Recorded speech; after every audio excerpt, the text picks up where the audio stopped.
জনসমুদ্ৰৰ মাজেৰে সাংস্কৃতিক সন্ধিয়া অনুষ্ঠানেৰে মথুৰাপুৰ বহাগী বিদায় উৎসৱৰ দুদিনীয়া কাৰ্যসূচীৰ শনিবাৰে সফল সামৰণি পৰে। প্ৰয়াত অজিত খাউন সোঁৱৰণী সমন্বয় ক্ষেত্ৰত পঞ্চদশ বাৰ্ষিক বহাগী বিদায় উৎসৱ দুদিনীয়া বৰ্ণাঢ্য কাৰ্যসূচীৰে অনুষ্ঠিত শনিবাৰে সামৰণি পৰে।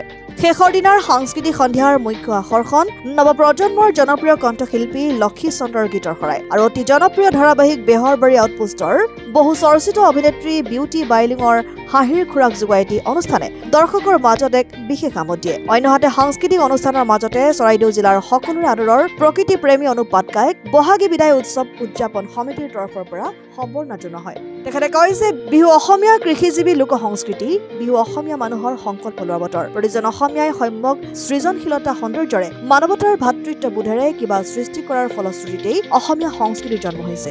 সংস্কৃতিৰ অৰ্থই হ'ল সমন্বয়। সাংস্কৃতিক সন্ধিয়াৰ অনুষ্ঠান উদ্বোধন কৰে সোণাৰী সমষ্টিৰ বিধায়ক ধৰ্মেশ্বৰ কোঁৱৰে। এই অনুষ্ঠানত উপস্থিত থাকে মন্ত্ৰী তথা মাহমৰা সমষ্টিৰ বিধায়ক যোগেন মোহন।